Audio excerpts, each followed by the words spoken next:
बिस्मिल्लाहिर्रहमानिर्रहीम। अस्सलाम वालेकुम स्टूडेंट्स। फिजिक्स क्लास 9 चैप्टर 1 है फिजिकल क्वांटिटीज़ एंड मेजरमेंट। आज हम इस चैप्टर का section A multiple choice question करेंगे। मल्टीपल चॉइस क्वेश्चन यानी एमसीक्यूज करेंगे।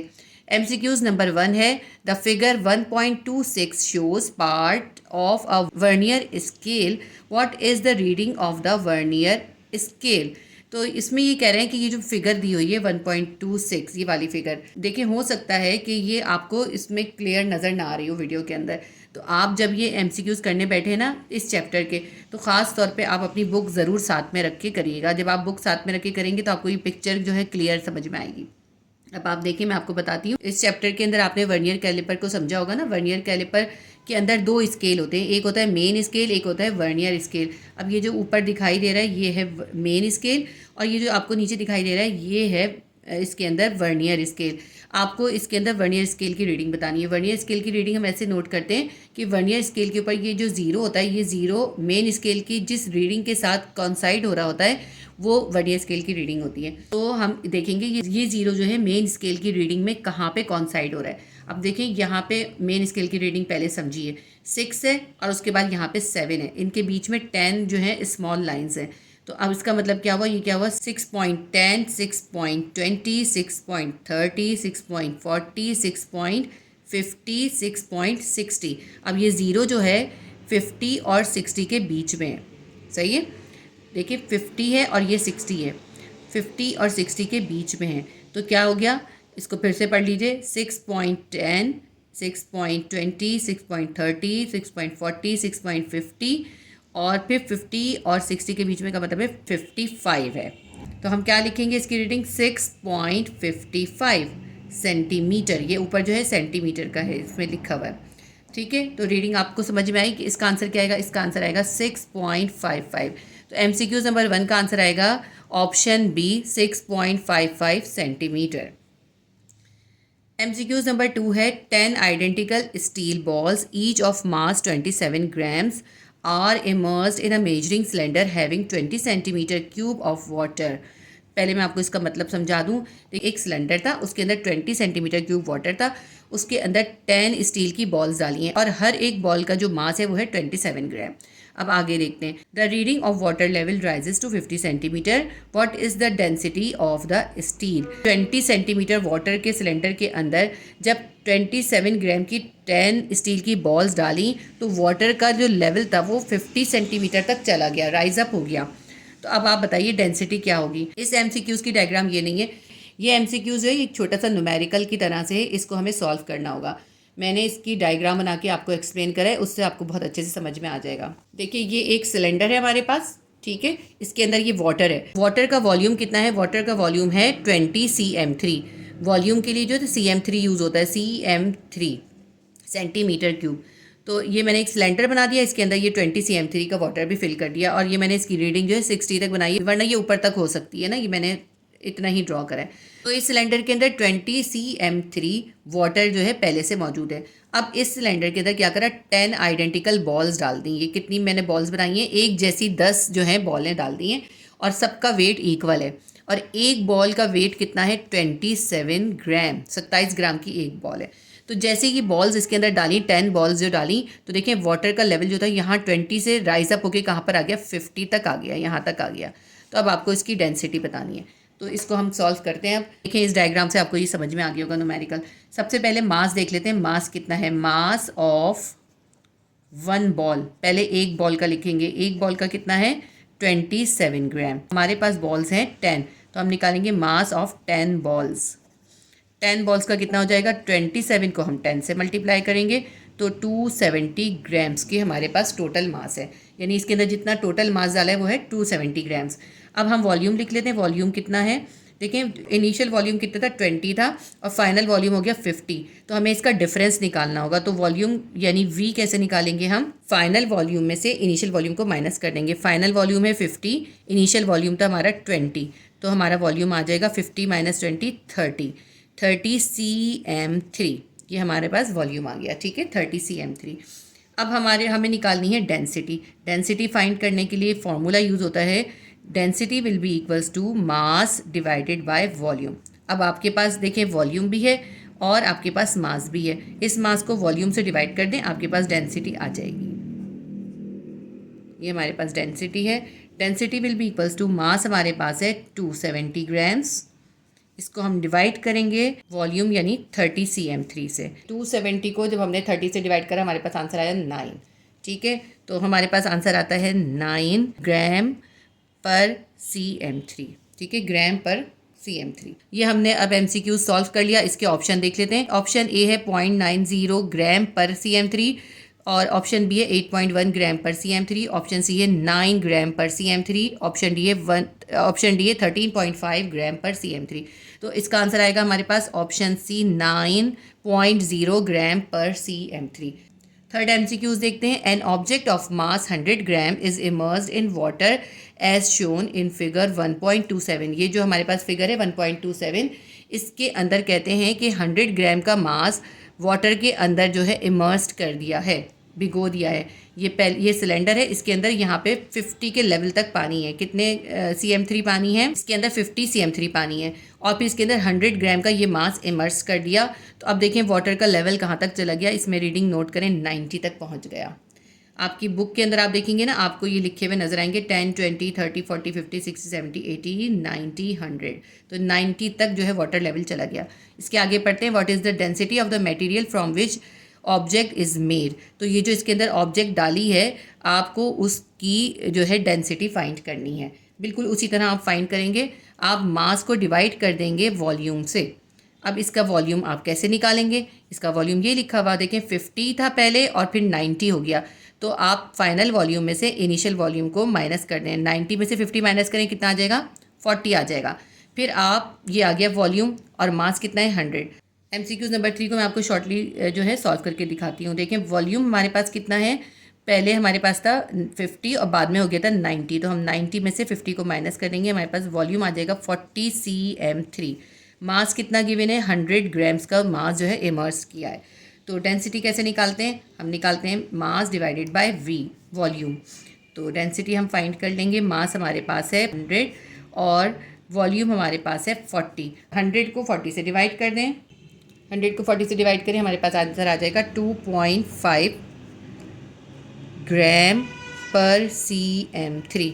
ऊपर मास है ना, मास का होता है ग्राम और नीचे जो है वॉल्यूम है, वॉल्यूम का है cm3। तो ग्राम पर cm3। MCQ नंबर 3 के ऑप्शन देखते हैं। ऑप्शन ए है 0.4 ग्राम पर cm3। अब देखिए इसके अंदर जो है स्लैश का साइन डालने से रह गया। ये जो यहाँ पे ना पर आना चाहिए, ग्राम पर cm3। यहाँ सब जगह पे ये स्लैश का साइन नहीं है, सब में ग्राम पर cm3 आएगा, क्योंकि जो डेंसिटी का यूनिट होता है ग्राम पर cm3 होता है या फिर किलोग्राम पर m3 होता है। तो अब देख लेते हैं ऑप्शन ए क्या है। ऑप्शन ए है 0.4 ग्राम पर cm3, ऑप्शन बी 0.9 ग्राम पर cm3, ऑप्शन सी 1.1 ग्राम पर cm3, ऑप्शन डी 2.5 ग्राम पर cm3। हमारा आंसर क्या निकला है? हमारा आंसर निकला है 2.5 ग्राम पर cm3। MCQ नंबर 3 का आंसर आएगा ऑप्शन डी 2.5 ग्राम पर cm3। MCQ नंबर 4 है what is the reading of this micrometer in figure 1.28। अब आपको ये वाली फिगर दी है 1.28, इसके अंदर आपको माइक्रोमीटर की रीडिंग बतानी है। ये जो डायग्राम है ये एक माइक्रोमीटर की डायग्राम है। माइक्रोमीटर की पूरी नहीं बनाई इन्होंने, दोनों स्केल्स दिखा दिए हैं। तो आपको इसकी रीडिंग बतानी है। इसकी रीडिंग निकालने की जो है बहुत ट्रिकी है। मैं आपको इसमें समझाऊंगी और फिर मैं आपको निकाल कर भी दिखाऊंगी।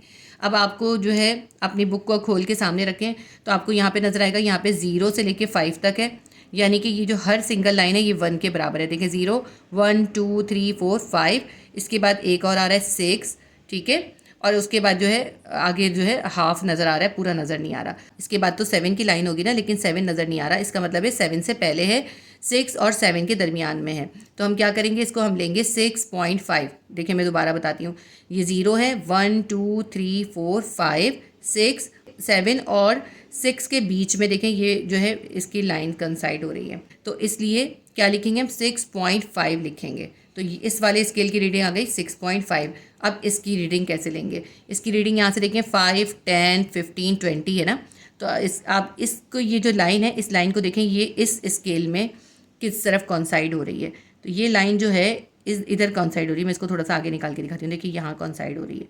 तो यहाँ तक था 10 और 15 के बीच में भी 5 लाइन्स है। हर स्मॉल लाइन को आप गिनते हुए चलें। 10 के बाद आएगी एक लाइन आएगी जो 11, 12 और 13, 14 और 15, देखें 10 और 15 के बीच में आ रहा है, ये किस पे आ रहा है, 13 पे आ रहा है। दोबारा से गिन लें, 11, 12, 13 किस पे आ रहा है, 13 पे आ रहा है। ये जो सर्कुलर स्केल है इसमें 13 पे आ रहा है, तो हम इसको 13 नहीं लेते, हम इसको लेंगे 0.13 जो भी आ रहा है ना। अगर 15 आता, अगर ये 15 इसके साथ मिल रहा होता यहाँ पर, तो फिर हम लिखते 0.15। अगर 20 आता तो हम लिखते 0.2, अगर 10 आता तो 0.10, और अगर 5 आता तो 0.5। ठीक है, तो यहाँ पे हम इस वाली रीडिंग के साथ पॉइंट ऐड करते हैं। ठीक है, तो अब हमारे पास रीडिंग क्या बन रही, इस स्केल पे आ रही थी 6.5 और इधर आ रही थी कितनी, इधर आ रही थी हमारी 0.13।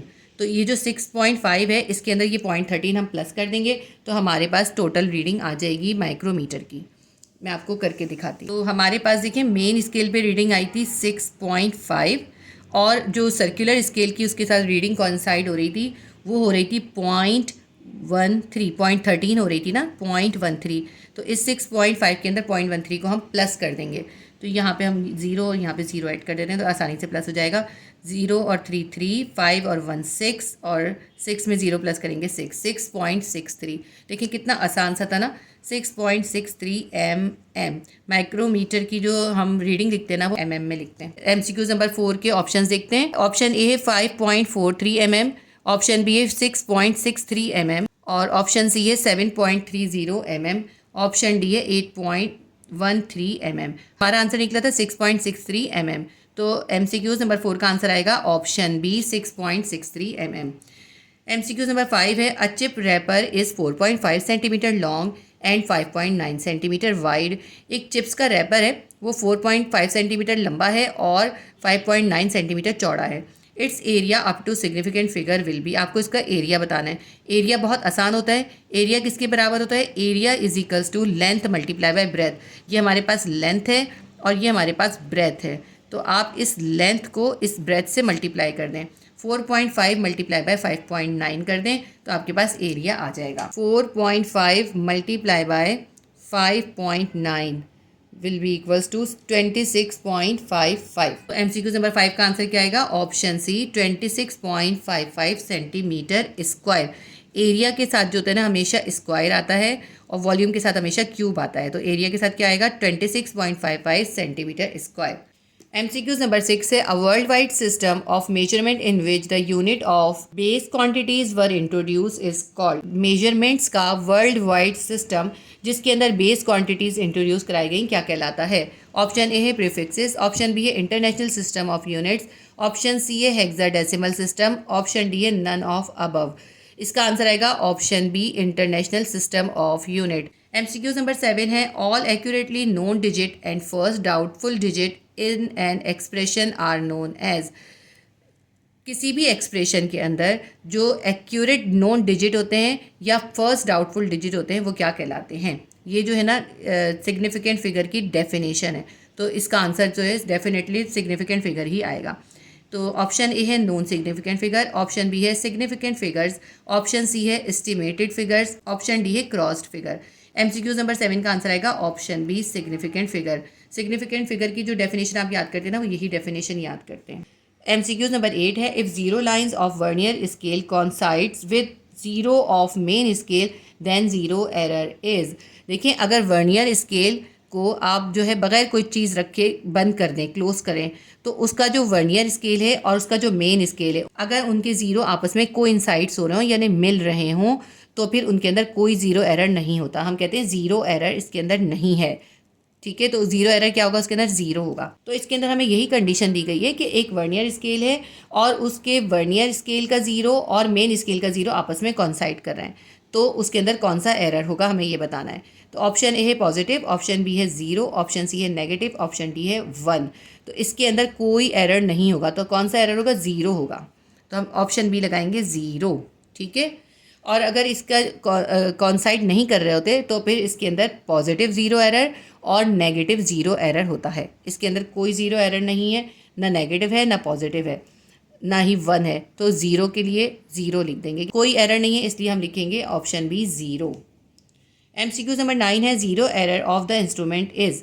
जो इंस्ट्रूमेंट्स के अंदर ज़ीरो एरर आता है, यानी कि अगर उसके दो स्केल हैं, उन दोनों स्केल को हम मिलाएं तो उसके ज़ीरो आपस में कॉन्साइड ना करें, आपस में ना ज्वाइन हो रहे हों, एक दूसरे के आमने सामने ना आ रहे हों, वो कहलाता है ज़ीरो एरर। ठीक है, ये आपने जो है वर्नियर कैलिपर के अंदर और स्क्रू गेज के अंदर पढ़ा होगा। ये जो ज़ीरो एरर होता है ये इंस्ट्रूमेंट की ख़राबी की वजह से होता है, इंस्ट्रूमेंटल होता है।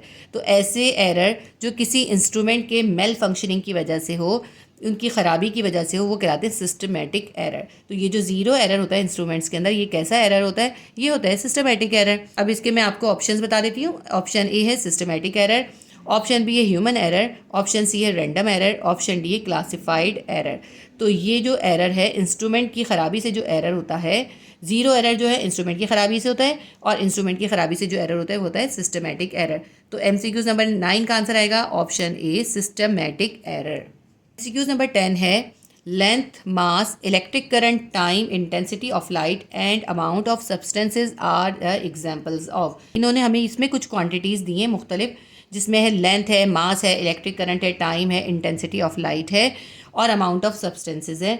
तो ये इन्होंने पूछा है ये कौन सी क्वांटिटीज़ होती हैं। तो ऑप्शन ए है बेस क्वांटिटीज़, ऑप्शन बी है ड्राइव्ड क्वांटिटीज़, ऑप्शन सी है प्रीफिक्सेस, ऑप्शन डी है क्वार्टाइल क्वांटिटीज़। तो इसका आंसर आएगा बेस क्वांटिटीज़। ये जो length, mass, electric current, time, intensity of light है, ये है base quantities. Option A answer आएगा बेस क्वांटिटीज़।